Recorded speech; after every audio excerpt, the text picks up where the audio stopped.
The airplane was dropping fast over the open ocean. Inside the cabin, hope was fading. Passengers could feel it. Something was terribly wrong. And in the middle of that growing fear, one mother felt something that no one else on that aircraft seemed to feel. A moment that many would later call a miracle of the Virgin Mary. But before we continue, tell me in the comments where you're watching from and what time it is there right now. I'd love to see how far these stories about the Virgin Mary are reaching. Diane was 30 years old. She worked as an executive and lived at the relentless pace of someone whose phone never truly turned off. Even weekends often looked like workdays. She was focused, efficient, and calm under pressure, the kind of person who handled problems quickly and moved on. But outside of her professional life, Diane was very different. She carried a quiet faith. Her devotion to the Virgin Mary had been passed down through generations. Her mother, Ruth, had raised her that way, and Ruth herself had learned it from her own mother. Every morning Diane prayed, and wherever she went, a rosary traveled with her. Her son Caleb was 7 years old, and Caleb asked about everything. His world was made of endless curiosity. One question led to another, and Diane answered each one patiently. Diane's mother, Ruth, was 72. She lived in another state. The distance between them wasn't enormous, but Diane's busy routine had made visits rare. The previous Christmas had been spent on a video call. Ruth never complained, but Diane knew, and that was why this trip mattered. She had promised Caleb for months that they would take a real vacation. No laptop, no meetings, just a few quiet days with his grandmother. Ruth had prepared for their arrival like it was a celebration. She cleaned Caleb's room, bought the snacks he liked, even told the neighbors that her grandson was finally coming to visit. On Thursday evening, she sent a message to Diane. Caleb's ginger cookies are ready. Caleb read the message over his mother's shoulder during dinner, and from that moment on, he couldn't stop smiling. The flight was scheduled for Friday afternoon. A simple domestic trip, just over 2 hours in the air. Diane had already checked the weather. Clear skies. Everything looked perfect. That Friday morning, she closed her laptop at 11:30. The suitcase had been ready since the night before. She picked up Caleb from school. He came out the door carrying a backpack almost as big as he was. His smile said everything. At the airport, Diane checked their suitcase and walked with Caleb to the gate. They had plenty of time. She answered 2 emails while waiting. Then she slipped her phone into her bag and checked the pocket of her jacket. The rosary was there. She didn't even think about it. It was simply part of who she was. Boarding began exactly on schedule. Diane and Caleb found their seats. Caleb took the window. The plane taxied onto the runway. The engines roared as the aircraft accelerated. Caleb gripped the armrest tightly during takeoff. Then the wheels lifted from the ground. His eyes lit up with excitement. For nearly 40 minutes, everything felt completely normal. Caleb spent most of the time with his face pressed to the window. Diane quietly read a few pages from her book. Flight attendants passed through the aisles serving drinks. A man 2 rows behind them was already asleep and snoring softly. It was just another ordinary flight. Then the airplane shook. Not a sudden jolt, more like a deep vibration that seemed to rise from somewhere inside the aircraft. Diane immediately looked up from her book. Caleb leaned back from the window.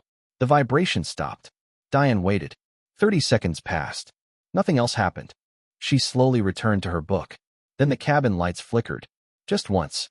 A brief flash before returning to normal. It was the kind of thing most people might ignore. But Diane kept her eyes on the ceiling for a moment longer. She wasn't the only one. Several passengers nearby had also looked up. Then something changed. The sound of the engines. On an airplane cruising through the sky, the engine noise becomes constant background sound. You stop noticing it. But when that sound changes, you feel it instantly. The quiet conversations in the cabin slowly faded. One by one, people stopped talking. Heads turned. Diane closed her book. Then the intercom sounded. That familiar chime everyone recognizes. Ladies and gentlemen, this is your captain speaking. The voice was calm, professional, controlled. We are currently experiencing an unexpected technical situation. I ask that all passengers return to their seats immediately and fasten their seatbelts. Please follow the instructions of the crew and remain calm. For 2 seconds, the cabin was completely silent. Then the noise began. Not full panic at first. Just the rising confusion that happens when hundreds of people realize something is wrong at the same moment. Voices started rising. Questions filled the air, but no one had answers. Diane tightened her seatbelt. Then she checked Caleb's. Is it tight enough? She asked. Yes, Caleb said quietly. Keep it that way, Diane replied. She reached into her jacket pocket. Her fingers closed around the rosary. She began praying softly. The aircraft continued descending, not in a free fall, but the tilt was unmistakable. Passengers near the windows could see the horizon slowly tilting sideways. A woman across the aisle began crying quietly. Her hands were clasped tightly together. A man several rows ahead kept standing halfway up in his seat, trying to look down the aisle as if someone might appear with an explanation. Caleb turned toward his mother. He wasn't crying, but his expression said everything. He knew something was wrong, and he was waiting for his mother to tell him it would be okay. That look squeezed Diane's heart, because she knew he trusted her completely. Mom, what's happening? Caleb asked. Diane looked at him. His eyes were wide with worry. Stay with me, she said gently. She placed her hand on his cheek for a moment. Then she returned to the rosary. Hail Mary. She repeated the prayer slowly. Her voice steady, but her hands were cold. The engine sounded worse now. Irregular. Uneven. Moments of silence between bursts of power. Someone toward the back of the plane shouted that the engines were failing. Another passenger told them to stop talking.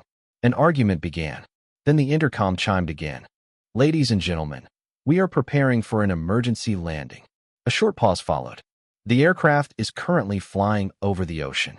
The flight attendants began giving safety instructions. The word ocean changed everything. A woman screamed. A sharp sound that cut through the entire cabin. A man in the front rows jumped to his feet before a flight attendant quickly pushed him back into his seat. Sir, you must sit down immediately. Are we crashing into the ocean? The man shouted. The tension inside the cabin broke. Some passengers began crying. Others prayed loudly. Some sat frozen, staring forward with empty expressions. Suddenly, the overhead compartments popped open. Oxygen masks dropped from the ceiling, swinging in front of each passenger. Caleb stared at the mask hanging in front of him. Diane grabbed his mask first. She secured it carefully over his face. Then she put on her own. Her hands were shaking. The plane tilted even more. Diane closed her eyes. Diane kept praying. The words of the Hail Mary repeated quietly in her mind while her fingers gripped the rosary. In moments like that, sometimes there's nothing left to do but hold on to what you believe and wait. And then something unexpected happened. In the middle of the chaos, with the plane descending, oxygen masks hanging, passengers screaming, and the ocean waiting below, a scent appeared. Roses. Strong. Clear. Impossible. There were no flowers on the plane. No perfume that could explain it. Diane stopped praying for a moment and opened her eyes. She looked around the cabin. Everyone else was trapped inside their own fear. Some were crying. Some were shouting. Others were praying loudly. But no one reacted to the scent. It lasted maybe 20 seconds. 30 at most. Then it disappeared. But when it faded, something else remained. Diane still struggles to describe it. Even now, when she tells this story, she pauses before explaining this moment. The fear didn't vanish. The plane was still falling. Nothing about the situation had changed. But inside her, a calm suddenly appeared. A peace she hadn't asked for. A certainty she couldn't explain. She looked at Caleb. It's going to be okay, Diane said. Her voice was firm. And for the first time since the announcement, she truly believed what she was saying. Caleb looked at her quietly. He didn't argue. He didn't cry. He simply took her hand and held it tightly. Meanwhile, in the cockpit, the pilots were doing everything they could. With both engines failing over open ocean and no runway within reach, there was only one option. Control the descent. Reduce the speed. Keep the aircraft as stable as possible. And prepare for the only landing left. Water. There is no easy way to land an airplane on the ocean. But the pilot was experienced. The co-pilot too. Inside the cabin, everyone knew the moment was coming. Some passengers leaned forward into the safety position. Others stared out the windows, unable to look away. Through Caleb's window, the ocean was growing larger. Closer. Closer. The boy watched silently, his hands still locked around his mother's. Safety position. Everyone in safety position. The flight attendant's voice echoed through the cabin. Diane wrapped her arm around Caleb and leaned forward with him. The aircraft was too low now. Much too low. The speed had dropped, but still far too fast for water. Then the impact came. Noise is the easiest word to describe it. But it was more than noise. The force traveled through everything at once. The seats, the floor, the walls. The plane slammed against the ocean surface with a violent shock. The rear section of the fuselage tore away instantly. Not gradually. Suddenly. Like a crack splitting through ice. The sound was enormous. Metal bending. Water rushing inside. Luggage flying through the cabin. In the front section where Diane and Caleb sat, the seats jolted violently. Objects fell from the overhead bins. One passenger struck their head against the seat ahead. Another injured their shoulder against the cabin wall. But the front section stayed afloat. For a brief second after the crash, there was silence. That strange silence that follows an explosion when your ears haven't yet caught up with reality. Then the noise returned. Different now. Water entering. People crying. Voices shouting. This way. Emergency exit. This way. The door opened. Bright daylight flooded into the cabin. Diane removed her oxygen mask. Then Caleb's. Are you okay? She asked quickly, holding his face in her hands. I'm okay, Caleb said. Mom, did we crash? We landed in the water, Diane answered. She stood up and grabbed his hand tightly. Around them, passengers struggled to move toward the exit. There were shouts. Pushing. Someone fell in the narrow aisle. This way, one at a time. The flight attendant kept repeating. Diane waited a moment until the crowd shifted. Then she joined the line. Outside the door, an emergency raft had already inflated. Passengers were sliding down into it one by one. When it was Diane's turn, she climbed in with Caleb. They sat inside the raft, soaked and shaking, surrounded by other survivors. Out in the water, people floated in life vests or clung to pieces of wreckage. The ocean stretched endlessly in every direction. The sun was still high enough to warm the surface slightly, but the water itself was cold. Passengers helped each other. One man grabbed a large floating piece of fuselage and called others to hold on. Diane checked Caleb again. He was shivering but still gripping her arm. She looked around, trying to count how many people had survived. But there were too many scattered across the water. She lost track. The rear section of the aircraft had vanished beneath the waves. The front section still floated nearby, slowly filling with water. Caleb stared at the wreckage. Then the questions began. Is the plane going to sink? Can we swim to land? How will the rescue boats find us? Diane answered every question calmly, just like she always had. Far away on the horizon, small dark shapes appeared. Boats. At first they were only dots. Then slowly they grew larger. Closer. Closer. When the first rescue boat reached Diane's raft, hands extended over the side. One by one, survivors were pulled aboard. Caleb went first. Diane followed immediately after. For a moment, she simply lay on the floor of the boat, breathing heavily. Caleb sat beside her. The rescue boat continued collecting passengers from the water. Around them, people sat silently. Some cried softly. Others just stared ahead. Caleb leaned back against his mother and looked up at the sky. The sun was beginning to set. The color of the light was changing. Then he pointed upward. Mom, look at that cloud. Diane lifted her head slowly. What does it look like? She asked. Caleb pointed toward the sky. It looks like the Virgin Mary, he said. Above them, a long, soft cloud stretched across the fading blue sky. Its edges were rounded, almost gentle, floating alone while the warm orange light of sunset spread around it. Diane kept looking. She didn't say anything. She simply held her son's hand a little tighter. On the coast, emergency crews were already waiting. Ambulances lined the shore. Rescue teams moved quickly from person to person. The survivors arrived soaked, shaking, and silent. Some cried. Some hugged strangers as if they had known them for years. Others just stood still, trying to understand what they had just lived through. And somehow, no one had died. Caleb was wrapped in a thermal blanket. He smiled, satisfied in a way that made Diane let out a small, quiet laugh. It was the first time she had laughed since boarding the plane. A volunteer handed them sandwiches. Caleb ate his completely. Diane barely managed half. Her phone was ruined from the water. She borrowed one from a rescue worker and called her mother. Ruth answered before the second ring. She must have been holding the phone, waiting. Diane, Ruth said. Mom, Diane replied.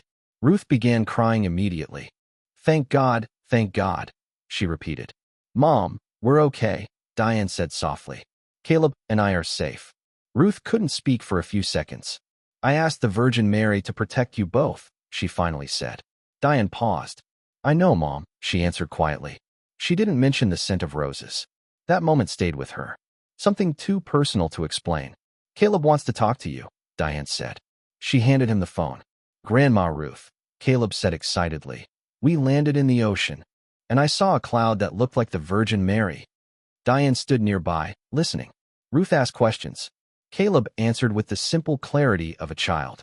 He talked about the cold water, the rescue boats, and the sandwich, especially the sandwich. Diane slipped her hand into her jacket pocket. The rosary was still there. In the days that followed, Diane and Caleb remained in the city where the plane had gone down. The hotel was simple. All the passengers had survived. Some were injured, but none critically. Investigators began examining the wreckage. Reports were written. Numbers were discussed. Diane heard them, but her thoughts stayed with the images in the water. 2 weeks later, life resumed. Diane returned to work. The routine came back quickly. Meetings, emails, deadlines. Colleagues asked about the accident at first. She answered briefly, then changed the subject. No one knew about the roses. That part remained hers alone. One evening, after Mass had ended and the church had emptied, Diane remained seated in the pew. The silence around her was complete. The rosary rested in her hands. She stayed there for a long time. Then quietly, she stood and left. She has no explanation for what happened on that plane. She never will. There's no way to prove what she felt in those few seconds over the ocean. But she was there, and she knows what she experienced. About 6 weeks later, Caleb woke up in the middle of the night. He walked into his mother's room. I can't sleep, he said. I keep thinking about the plane. Diane closed her book and moved aside. Come here, she said. He lay down next to her. After a moment, he asked, How did you know it was going to be okay? Diane thought for a second. Then she answered softly, Sometimes you feel something you can't explain, and you decide to trust it. Caleb looked at her.